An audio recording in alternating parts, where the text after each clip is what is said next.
The foundation of likability is authenticity. You can't like somebody who's not being real. The reason that relationships are amazing is when they are real. I always say real relationships, real results. Welcome to Conversations with Connors. I'm your host, Adam Connors.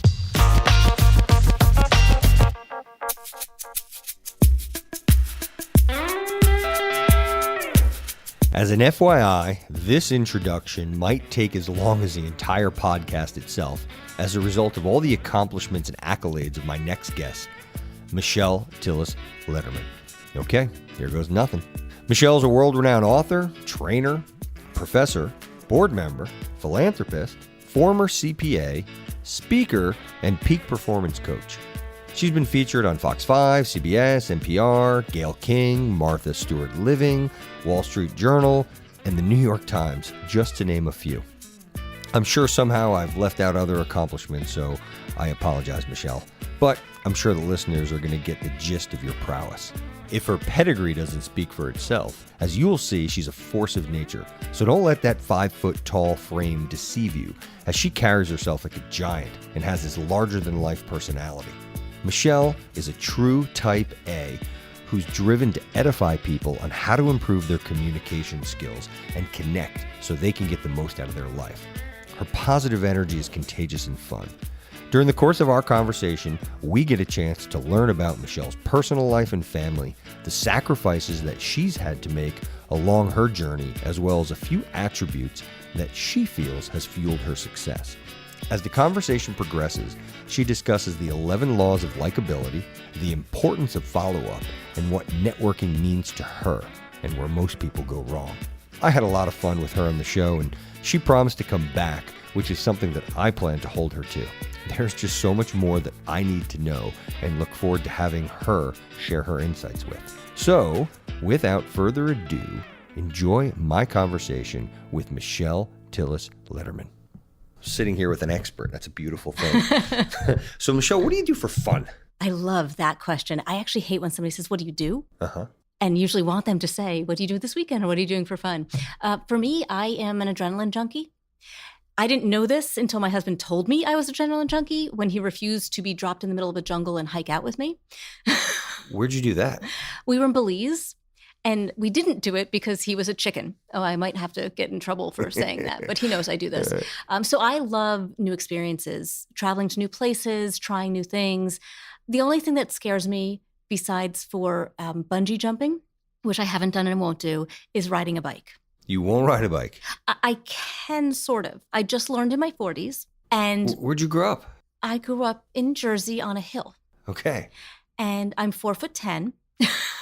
And got hand-me-down bikes, and my feet never reached the pedals. So I felt very insecure and unbalanced. And I used to say, I'll ride my big wheel until I can ride a car. Do your kids ride your bike? They do. And I taught them how, and then learned myself. And they learned 4-letter words. How about them apples? So have you skydived? Yes. You have? I Did your have. husband skydive? He did do that one with me. Wow. Yeah. And why no bungee jumping? I don't want to be upside down. Yeah. I'm dying to bungee jump. Oh, Haven't done it. Upside down just doesn't feel good to me. Yeah, it's tough. Okay, great. So you've got a couple kids, you've got so many things going on in business. How do you manage and juggle all of that? Who says I juggle it all? Things fall all the time. Well, what are you working on now? I'm actually finishing up my next book. It's called The Connectors Club. So that's been my big push. Coming back to the how do you juggle it all? For all the people out there who are thinking, oh, good, she's dropping all the balls as well. Great, I feel better. There's no such thing as balance. Balance doesn't exist. It can't exist. We have to fit what we want to fit and let go of what we can let go of. And we make choices. And so I'm constantly making choices. And some days it's the choice to take a drive out to traffic and meet somebody cool and have this kind of conversation. And some days it's to sit on, at my office and just run the phones all day. Just crank it out. Yeah, it's funny. There's always something that we're sacrificing. I look at sacrifice as giving up something of a lesser nature for something of a greater nature. What are sacrifices that you've had to make in your career to get where you are today? I guess I don't even think of it as sacrifices. People often ask me the question about failure, and I don't think about it as failure. I don't think about it as sacrifice. I always think about it as choice. And when it comes to failure, I think about it as learning and experience. And the path to get there, it's not straight. So do I sacrifice sleep? Yeah. Yep. Amen. My nails might not get done every week, but I don't view those things as sacrifices. I really do view them as choices. So how have you been able to accomplish all the things that you've done? And for anyone that doesn't know who Michelle is, undergrad from Lehigh, where you graduated with honors, from what I recall. I want to be really obnoxious with highest honors. Highest honors. You know what? I'm not going to do you justice. You go.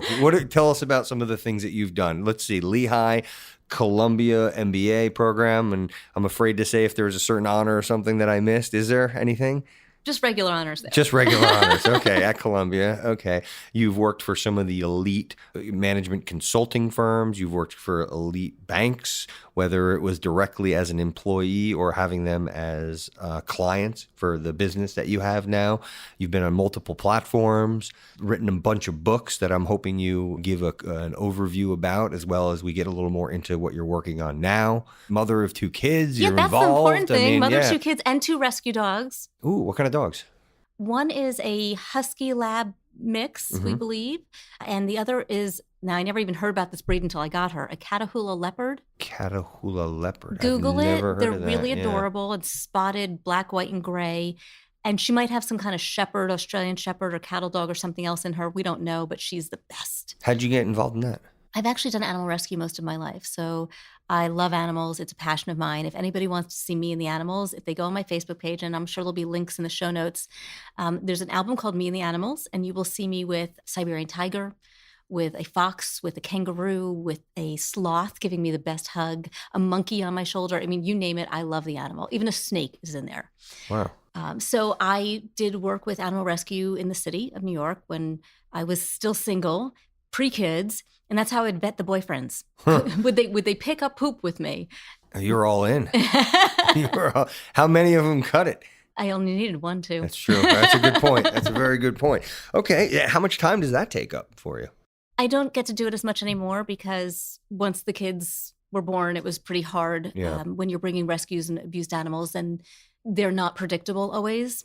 So we would work to rehabilitate them and socialize them and get them adoption ready. And you can't really do that with infants. So now I just rescue some. We did a little bit of fostering as they got older, but my youngest, who is almost 11, can't wait until he's old enough to do it himself. Wow. So you're bringing them into your home, not into necessarily a shelter? Your home's the shelter? We have done that. I had these 2 puppies that lived in my tub and ate the corner of the door, and because they were very young and sick, and that's when I was living in New York. And then what do you do with them now? Now we just adopted a couple of them, but we're not actually doing as much rescue work ourselves. I've raised some money for some sanctuaries, and that's actually how I got to play with all those really cool wild animals, was through fundraising for them. Well, that's great. So what I'd like also in the show notes is get a link for people that are interested in learning more about that and potentially donating. So many organizations out there that you find World Wildlife Fund or ASPCA or your local shelter. I mean, those are the ones that really do need the support. So we support the 2 shelters that we adopted our dogs from. Man, we've gotten all of our animals, even just growing up, from shelters. And it is such a hard place to go because you want to take all of them home. Yeah. So how did you decide on the 2 that you have? I said that when my youngest turned 5, we would get a dog. And so a few months ahead of time, I was going on Pet Finder and looking for the dogs. And we found this litter coming up from Atlanta. And I went to visit them a couple times, trying to figure out which one was right for us. And then we literally slept out to get online because it was, a litter of 6 puppies. And we got there like 3:30 in the morning and slept in the back of our truck. Wow, you are all in. We were all in so that we could pick out the one that we wanted. And she's the best. And then the new one, we really knew we needed somebody who would get along with the older one. So we brought her to a lot of the meetings, and she helped us pick. That is great. I'm so impressed with who you are and what you've done. Michelle and I do not know each other, but have quickly connected, which I'm not surprised at all. I actually used to have an executive search firm, and I used to spend a lot of the time with the candidates that I worked with, preparing them for interviews. There were so many people that really were good on paper and had excellent, quantifiable skills, but some of the softer skills I found a lot of people really lacked. So I spent a lot of time working with some of these people to kind of refine them, if you will. And a lot of the things that I would teach, I had wished I had come across your book, or if you had written your book a few years earlier, because like almost verbatim, things that are in your books are things that I would teach or try to employ with some of these candidates. So upon coming across some of your work, as well as just seeing that we share a lot of the same contacts, everybody speaks very highly of you, I reached out to you directly. I had to. There was so much of what you, and not just from getting a job perspective, a lot of the, networking, something that's obviously near and dear to me. So I reached out to Michelle. Your response time was pretty quick. I would say a day or two from, do you remember the exchange? Usually I try to get back within a day or two, depending on whether or not I'm on the platform or training somewhere and traveling. I always respond, and this is what I thought would be really interesting for your listeners to hear, is that, somebody reaches out to you on LinkedIn and it can stay there, or you can do what I did, which was send them an email back saying, hey, how'd you find me? Because this was a stranger who was reaching out, but it was a stranger who I had a lot of people in common with, and it looked like he had some interesting work and that we might have some interesting things to talk about. So I emailed him and said, how'd you find me? And that became an exchange. And now I am sitting here recording this. Yeah, this is great. And there's so much. So we just finished up a nice meal, and the conversation, it was happening at warp speed, so many different topics to cover. The success that you've had, if you had to kind of boil down the things that have made you kind of the cream rise to the top, is there any one thing in particular? Or are there two or three things that you have done or have worked really hard to do that you can attribute to that success? There's two thoughts that come to my mind immediately. One is, and it goes back to what we were talking about with failure and perspective. I was once stalked by a woman who was starting a networking group. She was called Six Figures, and she reached out to me and said, here's why I'm reaching out to you, and I've been watching you. And similar to you, invited me for a meal. And so I'm a stalker. Just to be clear, yeah. No, you just reached out. Apparently, she had been literally stalking, and I thought it was really funny. So we sat down, and she said, what I wanted to ask you was, did you have a plan B? And I looked at her like she had 10 heads. Now, I'm a recovering CPA. I spent 10 years in finance. My degree was in accounting. And what I do now is completely opposite. Now, I was a minor in writing communication, so I did have some education in the field that I'm in now. But it was a complete change from working on Wall Street, working on the trading floor, to being an entrepreneur and teaching communications and leadership and management and all those soft skills that are really hard. And when I made that transition, this is a few years. I might have had a first book out yet. I'm not even sure. I said, no, I didn't have a plan B.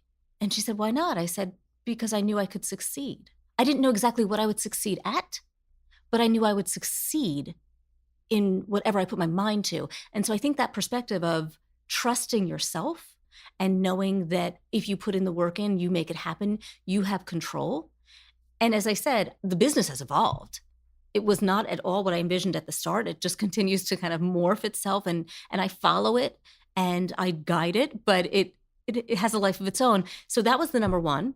The number two is the people that I built up around me.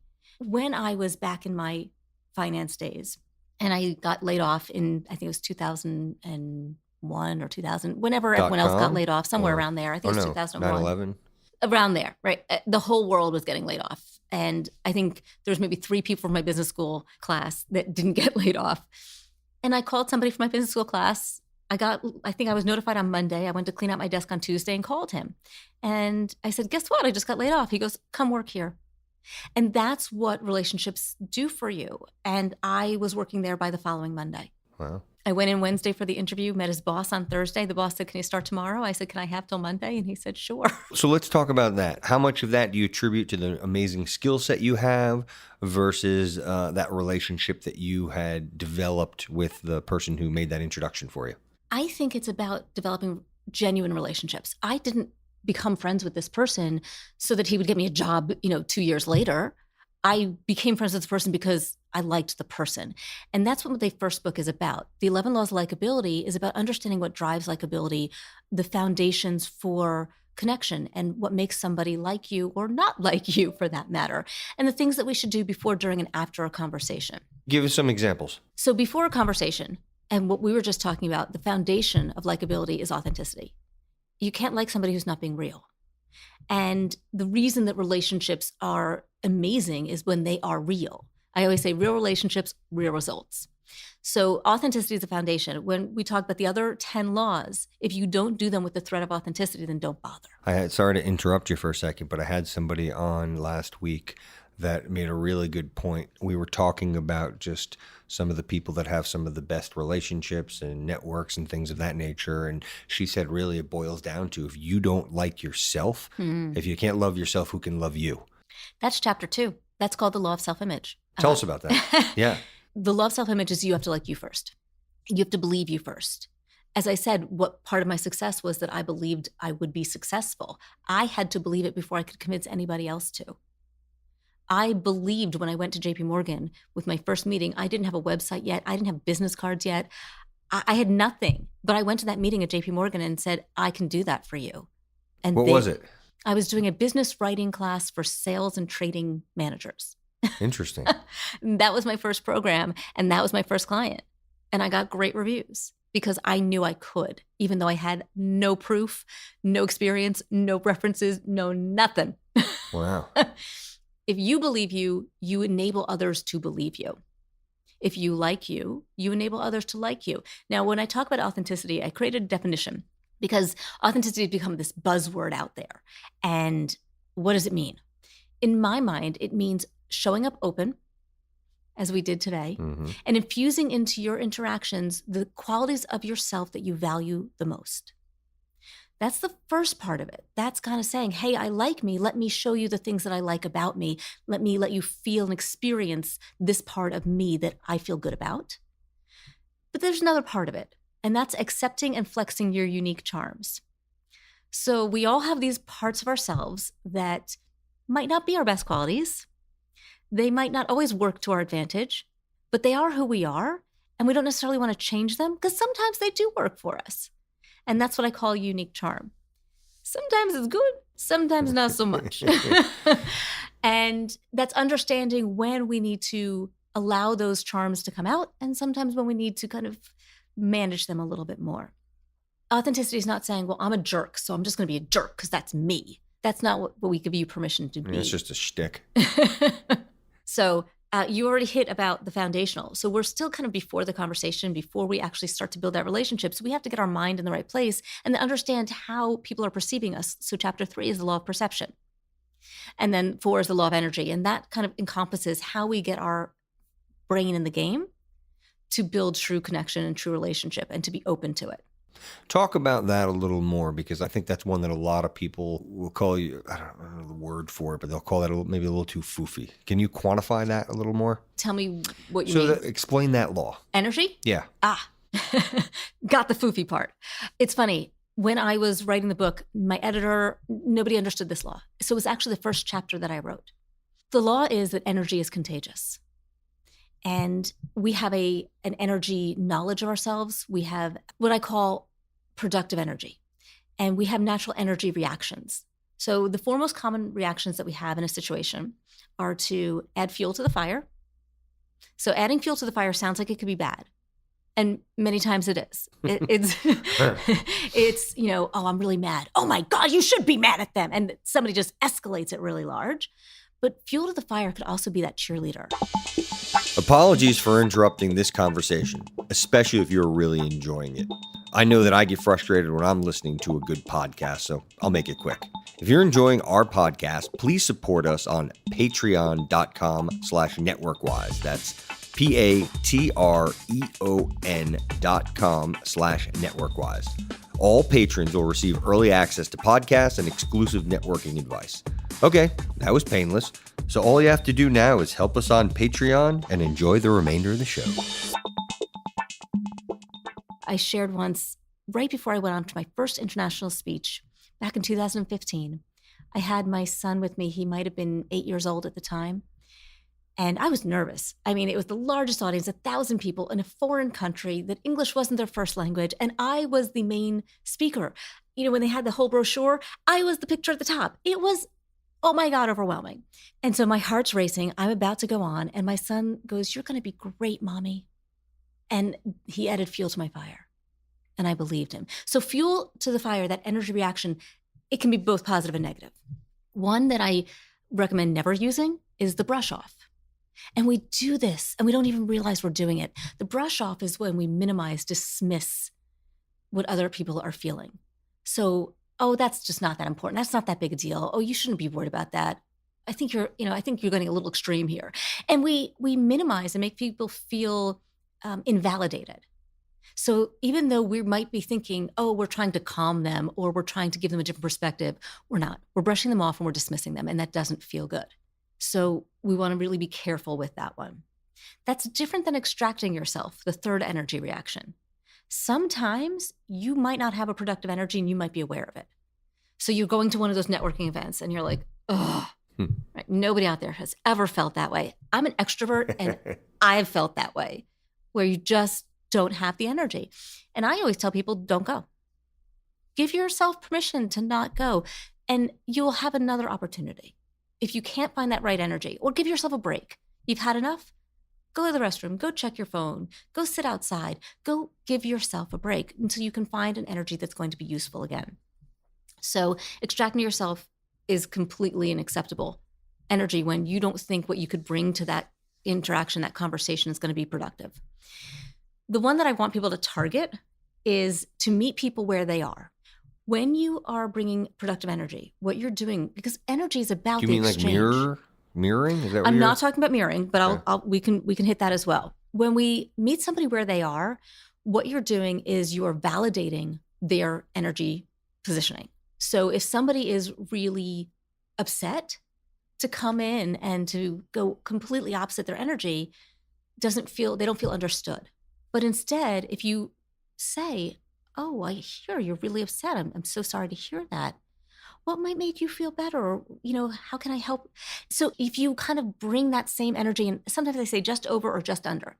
So if you're sad, I might bring just a little bit of happiness to help you move out of that bad place.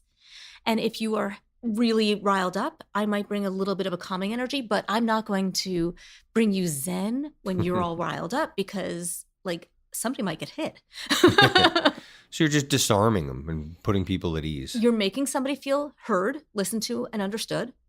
And then you're helping them shift to a more productive place by meeting them where they are and then moving with them. So we're only 4 laws in. How many would you, if you don't mind, just give a run through, and then I've got a follow-up question to you of how overwhelming could this be for someone who is so out of touch with the law? I mean, there's some of these laws that you're going to mention that I think most people are going to be able to relate to. Yeah. And some are only going to be able to relate to 1 or 2.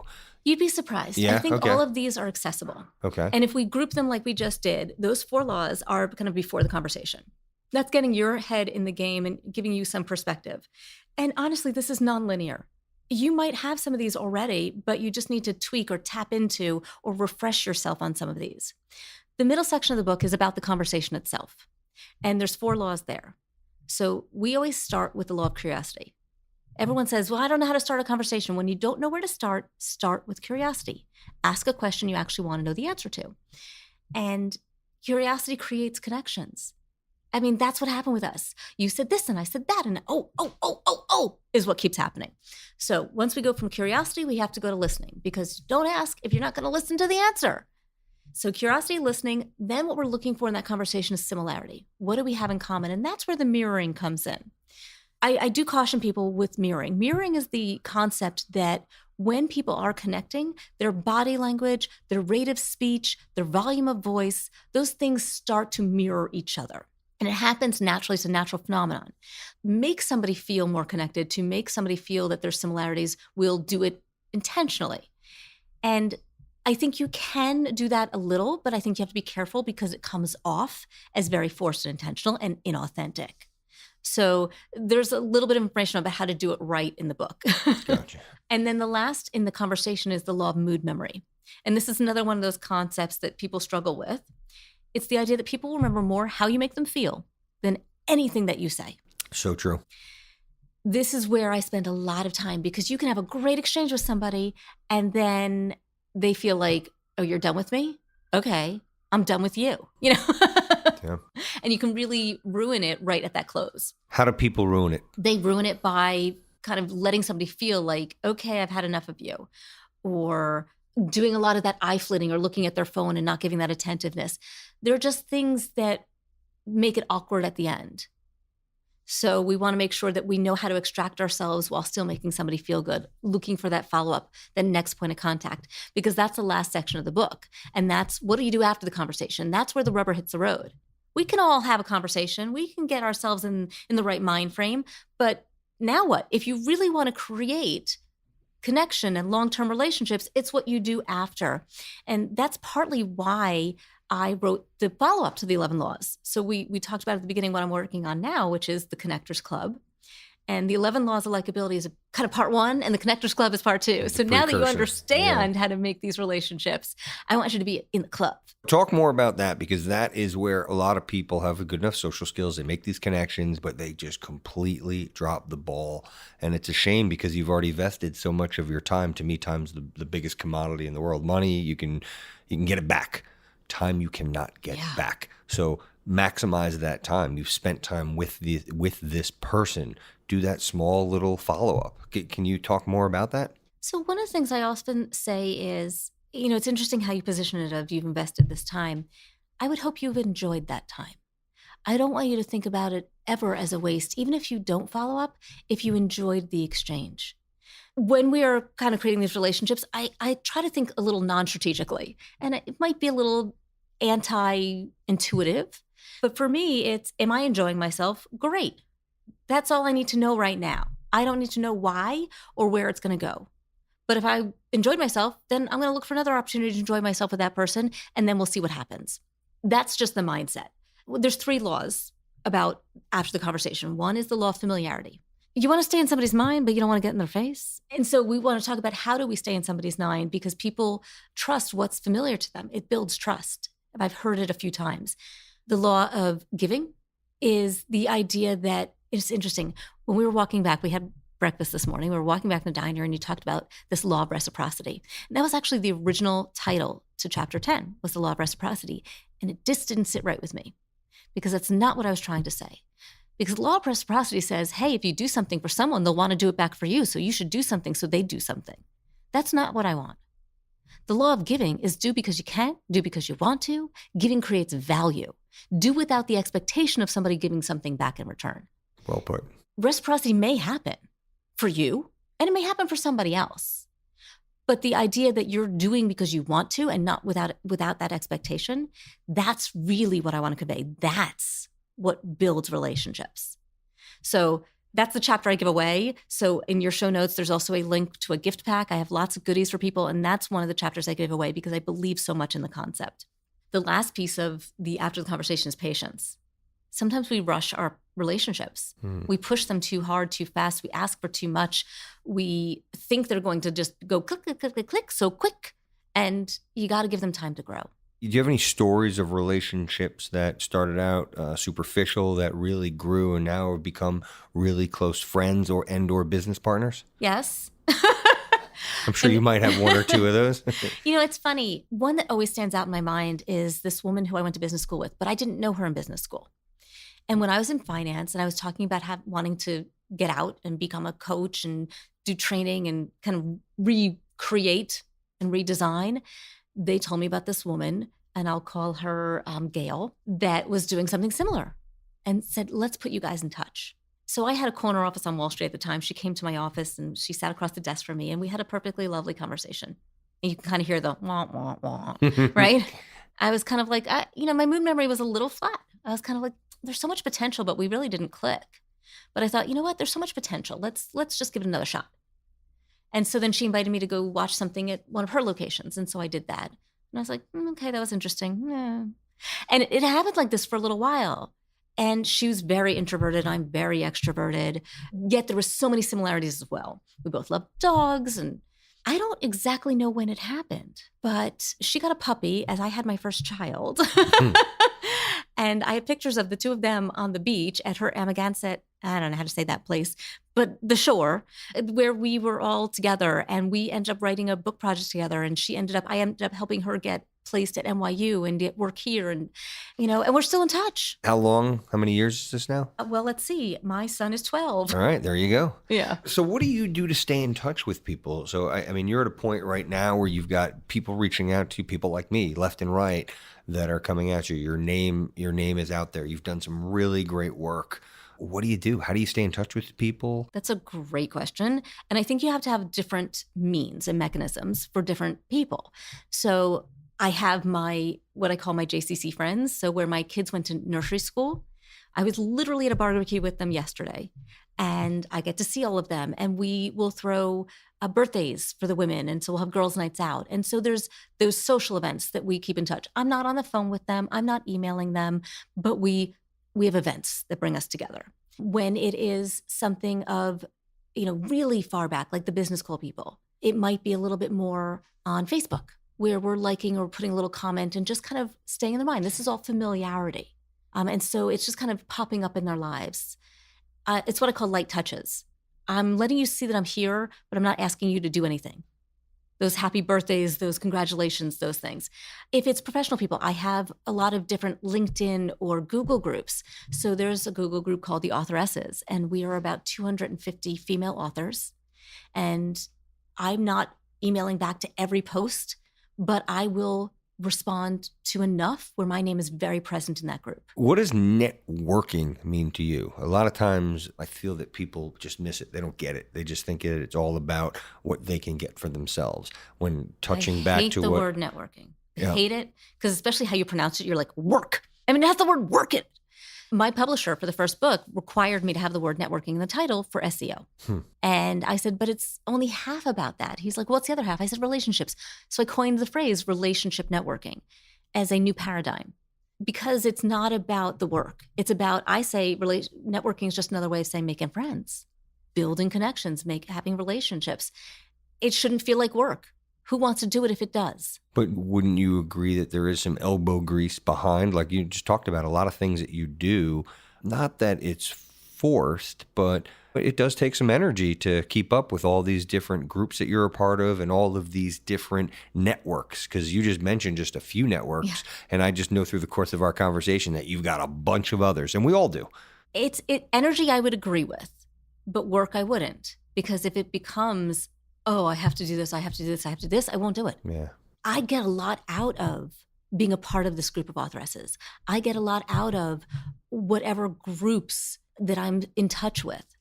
And it might not be the same, friendship level that we had then. But like, for example, the girls I went to undergrad with, we met in Vegas this past January. I mean, we've never done that. It was awesome.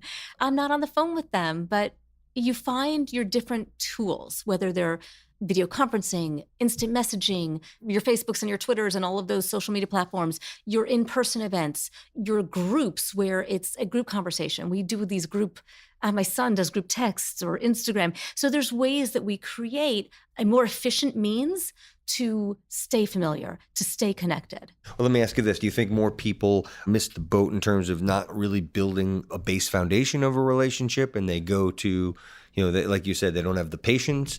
Is it people that only get in touch with people when they need something? Yeah. So it's interesting. I think a lot of people network for need, and they network for now, and they don't network for life. They don't build a network that sustains them all the way through. And that's really why I started to want to write this next book, The Connectors Club. And my brother-in-law asked me, he's so excited that he's getting credit. Well, give him a shout. Go for it. Give him more. Ray helped me figure out the difference between, this sounds like the same book, Level Knows Likeability and The Connectors Club. He's like, what's the difference between networking and connecting? And I answered him and then realized what the answer was. And I said, well, networking is something that you do. A connector is someone that you are. And that's where I wanted to take this next book, is to take people to the next level. Now that you understand it, and these are some of the things that you can do to enable that connection to happen, I want you to embody the mindset of a connector. A connector is a certain way of thinking and acting that is infused into the way that their view. How do you get somebody to be a connector? The first thing is to understand that it's a spectrum. And there's very few people on the edge of the spectrum of being a non-connector. because you're all doing some form of connecting in our life, unless you're a hermit, you know? Mm-hmm. We are always networking. We're always connecting. We're always out there, whether it's on the playground, at your place of worship, at the supermarket. Oh, and the line at the ladies' room is a great place to network. Maybe not so much in the men's room. I don't know. But you're always doing it. So non-connector is the bottom of the spectrum and global super connector is the top. But there's a lot in between. And the truth is, most people don't need to be a global super connector. I don't think that should be everyone's goal.